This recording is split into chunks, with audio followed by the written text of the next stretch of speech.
হরে কৃষ্ণ কৃষ্ণ কৃষ্ণ হরে হরে। ভক্তরা, পদ্মনী একাদশীর দিন ভুলেও খাবেন না এই তিনটি সবজি। এই দিন কিছু খাবার খাওয়া যেমন জীবনের পক্ষে ভালো বলে বিবেচিত হয়, তেমনি কিছু খাবার একদমই খাওয়া উচিত নয়। বিশেষ করে এই দিন ভুলেও খাবেন না এই তিনটি সবজি। নানান রোগ ব্যাধি, চরম আর্থিক কষ্ট এবং সংসারে অশান্তি ও দুর্ভাগ্য আসবেই। কারণ আপনি যদি এই দিনে অজান্তেও এই সবজিগুলো খেয়ে খেলেন, তবে মা লক্ষ্মী ও শ্রীহরি বিষ্ণু আপনার উপর চিরতরে অসন্তুষ্ট হয়ে যেতে পারেন। ফলে ঘরে নেমে আসতে পারে দারিদ্র্য ও অভাব, পুরো পরিবার কষ্টে পড়তে পারে। তাই ভক্তরা, আপনারা অবশ্যই এই তিনটি সবজি খাওয়া থেকে এড়িয়ে চলুন। এর পাশাপাশি ভক্তরা এই দিন একটু হলেও খান এই একটি খাবার। লক্ষ্মীনারায়ণের আশীর্বাদে সারা বছর ঘরে অর্থ আসবে, প্রজন্মের পর প্রজন্ম ঐশ্বর্যের ওপর রাজত্ব করবে, কোনো দিন অর্থের অভাব হবে না। আপনার ঘরে যদি কোনো দোষ থাকে, পিতৃদোষ, রাহুদোষ, কাল সর্পদোষ, সব চিরতরে দূর হয়ে যাবে। আপনার জীবনে চলতে থাকা সকল সমস্যার সমাধান ঘটবে। ভক্তরা, এর পাশাপাশি আমরা আরও জানব পদ্মনী একাদশীর দিন পালনীয় অত্যন্ত প্রাচীন ও শক্তিশালী 4টি উপায় বা টোটকা, যা আপনার সংসারে সুখ সমৃদ্ধি এনে দিতে সাহায্য করবে। তাই আজকের ভিডিওটি খুবই গুরুত্বপূর্ণ হতে চলেছে। আমার সকল ভক্তদের কাছে হাত জোড় করে অনুরোধ, ভিডিওটি সম্পূর্ণ দেখবেন, মাঝপথে ছেড়ে যাবেন না। যদি ভিডিওটি মাঝপথে ছেড়ে চলে যান, তাহলে এর পূর্ণ ফল লাভ করতে পারবেন না। আর একটি কথা, ভিডিওটি অবশ্যই একটি লাইক করে দিন, আর কমেন্ট বক্সে ভক্তি ও ভালোবাসা নিয়ে লিখবেন, জয় মা শ্রী লক্ষ্মীর জয়। হিন্দু সনাতন ধর্মে একাদশী তিথি একটি বিশেষ এবং পবিত্র তিথি হিসেবে বিবেচিত হয়। প্রতি মাসে 2টি একাদশী আসে, একটি শুক্লপক্ষে আরেকটি কৃষ্ণপক্ষে। সেই হিসেবে সারা বছরে মোট 24টি একাদশী পালিত হয়। প্রতিটি একাদশীর নিজস্ব নাম ও নিজস্ব মাহাত্ম্য রয়েছে। এই 24টি একাদশীর মধ্যে জ্যৈষ্ঠ মাসের শুক্লপক্ষের একাদশীটি অত্যন্ত বিশেষ। এই একাদশীকে বলা হয় পদ্মনী একাদশী। শাস্ত্রে বলা হয়েছে, এই ব্রত পালন করলে মানুষ তার জীবনে জ্ঞাত বা অজ্ঞাতে যত পাপ করেছে সে সমস্ত পাপ থেকে মুক্তি পায় এবং পরম গতি লাভ করে। এই পদ্মনী একাদশীর দিনে পূজা করার জন্য বিশেষ করে ভগবান বিষ্ণু ও দেবী লক্ষ্মীর আরাধনা করা উচিত। ব্রহ্ম মুহূর্তে অর্থাৎ ভোর 4টে থেকে 5:30টার মধ্যে ঘুম থেকে উঠে স্নান করে পরিষ্কার বস্ত্র পরিধান করুন। যদি সম্ভব হয় তাহলে গঙ্গা স্নান করুন। গঙ্গাজল না পেলে ঘরের স্নানের জলে গঙ্গাজল মিশিয়ে স্নান করুন। স্নানের পর পূজার স্থান পরিষ্কার করে ধূপ দীপ জ্বালিয়ে ফুল বেলপাতা দিয়ে ভগবান বিষ্ণু ও লক্ষ্মীর পূজা করুন। পূজার পর ব্রাহ্মণদের অন্ন বস্ত্র দান করুন। এই দিনে উপবাস রাখা অত্যন্ত পুণ্যজনক। যারা সম্পূর্ণ উপবাস রাখতে পারছেন না, তারা নিরামিষ খাবার খেয়ে এই দিনটি পালন করতে পারেন। পদ্মনী একাদশীর উপবাস রাখলে আপনার জীবনে সৌভাগ্য, সমৃদ্ধি এবং আধ্যাত্মিক শুদ্ধি আসে বলে বিশ্বাস করা হয়েছে। এই শুভ দিনে গঙ্গা স্নানের মাহাত্ম্য অপরিসীম। শাস্ত্রে বলা হয়েছে, এ দিনে গঙ্গা স্নান করলে সমস্ত পাপ ধুয়ে যায় এবং মোক্ষ লাভ সহজ হয়। এই কারণে একাদশীর দিন গঙ্গার ঘাটগুলিতে লক্ষ লক্ষ পূর্ণার্থের ভিড় জমে। হরিদ্বার, বারাণসী, প্রয়াগরাজ, গঙ্গাসাগর সহ দেশের সমস্ত প্রধান তীর্থস্থানে এই দিন ভক্তির জল নামে। এছাড়াও এই দিনে পিণ্ডদান, তর্পণ বা অন্য যে কোনো ধরনের শ্রাদ্ধকর্ম করা অত্যন্ত শুভ ও পুণ্যজনক বলে মনে করা হয়। পূর্বপুরুষদের স্মরণে এই দিনে তর্পণ করলে তাদের আত্মা শান্তি পায় এবং পরিবারের সুখ সমৃদ্ধি আসে। ভক্তরা, আমরা অবশ্যই জানব পদ্মনী একাদশীর দিন কোন 3টি সবজি ভুল করেও খাওয়া যাবে না। তবে তার আগে আমরা সংক্ষেপে জেনে নেব পিতৃতর্পণের সহজ পদ্ধতি। একাদশীর দিনে একটি তামা বা পিতলের লোটো নিন। প্রথমে তাতে অল্প গঙ্গাজল দিন, তারপর তাতে বিশুদ্ধ জল ভরুন। সম্ভব হলে কিছু কালো তিল দিন এবং একটি সাদা ফুল অর্পণ করুন। এরপর একটি আসন পেতে দক্ষিণ দিকে মুখ করে বসুন। লোটোটি সামনে রাখুন। এরপর ভগবদ্ গীতার 7ম অধ্যায় মনোযোগ দিয়ে শ্রবণ করুন। শ্রবণ শেষে তার পুণ্য ফল পিতৃপুরুষদের উদ্দেশ্যে অর্পণ করুন। দুই হাতে লোটো তুলে ভগবান নারায়ণের ধ্যান করে সংকল্প করুন, হে প্রভু, আমি গীতার ৭ম অধ্যায় শ্রবণ করেছি।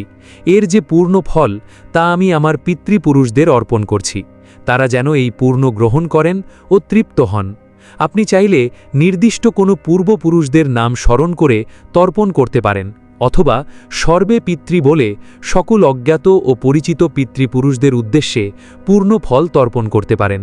তাহলে চলুন ভক্তরা, এবার আসি গুরুত্বপূর্ণ প্রসঙ্গে, যেটির জন্য অনেকেই অধীর আগ্রহে অপেক্ষা করছেন। তবে তার আগে বন্ধুরা, আপনি যদি এখনও ভিডিওটি লাইক না করে থাকেন তাহলে অবশ্যই একটি লাইক করে দিন। দেখুন, এত গুরুত্বপূর্ণ ভিডিও আমি কাদের জন্য নিয়ে আসি? শুধুই আপনাদের জন্য। তবুও আপনারা ভিডিওতে লাইক করেন না। আজকে আমি আশা রাখছি আপনারা ভিডিওটি অবশ্যই লাইক করবেন। আমার বিশ্বাস ভাঙবেন না বন্ধুরা, এখনই ভিডিওটি লাইক করে দিন। আর নিচের কমেন্ট বক্সে যে ব্যক্তি সত্য মন, সত্য ভক্তি নিয়ে জয় শনিদেব লিখবে, শনিদেব আগামী ২৪ ঘন্টার মধ্যে তাকে ভালো সুখবর দেবেন। তাই বন্ধুরা, এখনই কমেন্ট বক্সে জয় শনিদেব লিখুন। আগামী ২৪ ঘন্টার মধ্যে আপনি ভালো সুখবর পাবেন। তাহলে চলুন ফিরে আসা যাক মূল টপিকে। প্রিয় ভক্তরা, তাহলে চলুন এবার জেনে নেওয়া যাক এই পদ্মনী একাদশীর দিন কোন ৩টি সবজি ভুল করেও খাওয়া যাবে না। কারণ যদি এই দিনে অজান্তেও এই সবজিগুলো খেয়ে ফেলেন, তবে মা লক্ষ্মী ও শ্রী হরি বিষ্ণু আপনার ওপর চিরতরে অসন্তুষ্ট হয়ে যেতে পারেন। ফলে ঘরে নেমে আসতে পারে দারিদ্র্য ও অভাব। তাই ভক্তরা অবশ্যই মনোযোগ দিয়ে শুনবেন। পদ্মনী একাদশীর দিন নিষিদ্ধ সবজির মধ্যে প্রথমেই যেটির কথা বলবো সেটি হল বেগুন। একাদশীর দিন বাড়িতে কখনোই বেগুন রান্না করবেন না। পরিবারের কোনো সদস্যই এই দিনে বেগুন বা বেগুনের তরকারি খাবেন না। এই নিষেধাজ্ঞার পেছনে শুধু ধর্মীয় কারণই নয়, বরং আয়ুর্বেদিক ও বৈজ্ঞানিক কারণও আছে। আয়ুর্বেদ শাস্ত্রে বেগুনকে উষ্ণ প্রকৃতির সবজি বলা হয়েছে, অর্থাৎ বেগুন শরীরে গরম উৎপন্ন করে। বৈশাখ মাসে বাইরে এমনিতেই প্রচণ্ড গরম থাকে। এই সময় যদি আপনি বেগুনের মতো উষ্ণ প্রকৃতির সবজি খান, তাহলে শরীরের ভেতর থেকে এবং বাইরে থেকে একই সাথে গরম লাগতে থাকে। এর ফলে শরীরের তাপমাত্রা বেড়ে যায় এবং শরীরে বিভিন্ন সমস্যা দেখা দিতে পারে। বেগুন মানুষের শরীরে অতিরিক্ত গরম সৃষ্টি করে এবং হরমোনে প্রভাব ফেলে। বেগুনে সোলানিন নামক একটি বিশেষ উপাদান থাকে, যা অতিরিক্ত পরিমাণে খেলে শরীরে বিরূপ প্রতিক্রিয়া তৈরি করতে পারে। তাই কেউই এই পদ্মনী একাদশীর দিন বেগুন বা বেগুন দিয়ে তৈরি কোনো খাবার খাবেন না। পদ্মনী একাদশীর দিন বেগুন খেলে বাড়িতে রোগ ব্যাধি লেগেই থাকবে। রোগের পিছনে খরচ করতে করতে আপনি সর্বশান্ত হয়ে যাবেন। সুতরাং এই দিন কোনোভাবেই বেগুন দিয়ে তৈরি কোনো খাবার মুখে তুলবেন না। পুরাণ মতে বেগুন একটি তামসিক সবজি। তামসিক মানে যা মনে আলস্য, হতাশা এবং নেতিবাচক চিন্তার সৃষ্টি করে। যারা সাত্ত্বিক জীবনযাপন করতে চান, অর্থাৎ যারা মন ও শরীরকে পরিশুদ্ধ রাখতে চান, তাদের জন্য তামসিক খাবার এড়িয়ে চলাই উচিত। তাই বিশেষ করে মনে রাখবেন, বেগুন দিয়ে তৈরি কোনো খাবার এই পদ্মনী একাদশীর দিন ভুল করেও খাবেন না। ভক্তরা, এই পদ্মনী একাদশীর দিন দ্বিতীয় নিষিদ্ধ খাবারটি হল মাসকলাই বা বিউলির ডাল। এই পদ্মনী একাদশীর দিন বিউলির ডাল বা এই ডাল দিয়ে তৈরি কোনো খাবার খাবেন না। আয়ুর্বেদ শাস্ত্রে বলা হয়েছে, এই সময় মাসকলাই অত্যন্ত তীক্ষ্ণ ও ভারী খাবার, যা নানান রোগের সৃষ্টি করে। তাই পদ্মনী একাদশীর মতো শুভ দিনে এই খাবার গ্রহণ করা নিষিদ্ধ। অন্যদিকে মাসকলাই মানুষের শরীরে তামসিক গুণ বৃদ্ধি করে এবং নেগেটিভ এনার্জিকে আকর্ষণ করে। সুতরাং এই দিন ঘরে বা বাইরে মাসকলাই দিয়ে তৈরি বড়ি, কচুরি, দই বড়া, ধোসা ইত্যাদি যে কোনো ধরনের খাবার খাওয়া এড়িয়ে চলুন। এই দিনে আপনি চাইলে খেতে পারেন সাদা ভাত, ময়দার লুচি বা পরোটা, আলু, ফুলকপি বা বাঁধাকপির তরকারি, দুধ, ফলমূল, পায়েস বা হালকা মিষ্টি জাতীয় খাবার। তবে মনে রাখবেন, এই দিনে নেশা জাতীয় কোনো খাবার একেবারেই গ্রহণ করা উচিত নয়। তৃতীয় ও সবচেয়ে গুরুত্বপূর্ণ নিষিদ্ধ সবজি কুমড়ো। বন্ধুরা, শাস্ত্রমতে পদ্মনী একাদশীর দিনে কুমড়ো খাওয়া অত্যন্ত অশুভ। এই দিনে বাড়িতে কখনোই কুমড়ো রান্না করবেন না।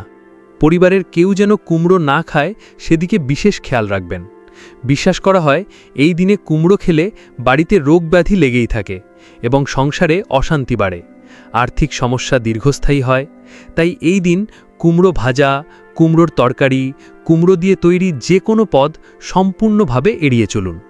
এছাড়াও একাদশীর দিনে চুল কাটা, দাড়ি কাটা, নখ কাটা, সহবাস এই সবই শাস্ত্রমতে নিষিদ্ধ, কারণ এই দিনটি সংযম, পবিত্রতা ও আত্মশুদ্ধির দিন। ভক্তরা, এই পদ্মনী একাদশীর দিন কোন একটি খাবার যা সবাইকে অবশ্যই খেতে হয় সেটি জানার আগে আমরা জেনে নেব পদ্মনী একাদশীর অত্যন্ত প্রাচীন ও শক্তিশালী 4টি উপায় বা টোটকা, যা আপনার সংসারে সুখ সমৃদ্ধি এনে দিতে সাহায্য করবে। প্রথম উপায়, একাদশীর দিন সকালে সূর্যোদয়ের সময় স্নান করুন।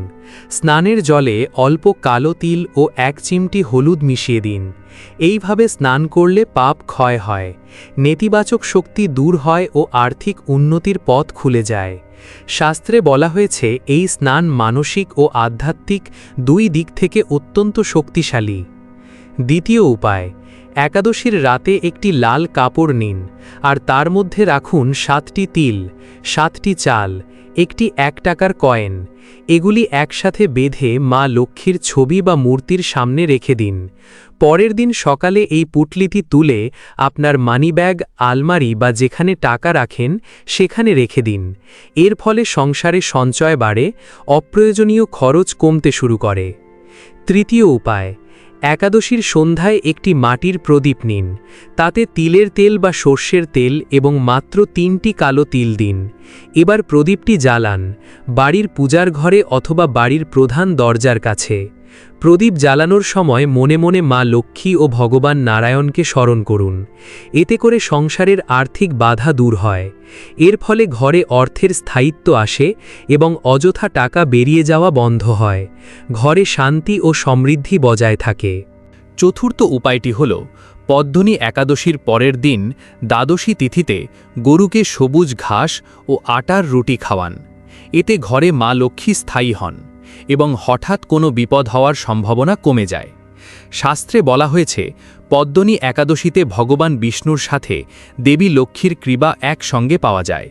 এই দিনে দান, জপ ও উপবাস পালন করলে আয় বৃদ্ধি, ঋণ মুক্তি ও আর্থিক স্থিতি আসে। এবার সবচেয়ে গুরুত্বপূর্ণ বিষয়টি শুনুন, পদ্মনী একাদশীর দিন কোন খাবারটি অবশ্যই খেতে হবে। বন্ধুরা, পদ্মনী একাদশীর দিনে পরিবারের সবাই একটু হলেও খান নতুন পটলের তরকারি ও মিষ্টি আলুর তরকারি। এই দুটি সবজি তৈরিতে সৈন্ধব লবণ অবশ্যই ব্যবহার করতে হবে। সাধারণ কোনো লবণ ব্যবহার করবেন না। শাস্ত্রে বলা হয়েছে এই দিন নতুন পটলের তরকারি খেলে শরীরে সাত্ত্বিক গুণ বৃদ্ধি পায় এবং এটি পজিটিভ এনার্জিকে আকর্ষণ করে। আর সেই তরকারি যেন নিরামিষ হয় এবং অবশ্যই তা মা লক্ষ্মী, রাধা কৃষ্ণ এবং নারায়ণকে নিবেদন করে তবেই খাবেন। এই সবজি খেলে মা লক্ষ্মীর কৃপায় সারা বছর ঘরে অর্থ আসবে এবং আপনি আর আপনার পরিবার সুস্থ থাকবেন।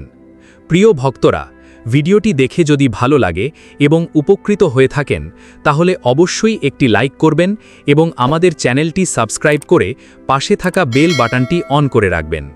এতে আমরা নতুন ভিডিও বানানোর জন্য অনুপ্রেরণা পাই। আমার সকল ভক্তদের ওপর ভগবানের কৃপা বর্ষিত হোক। ধন্যবাদ।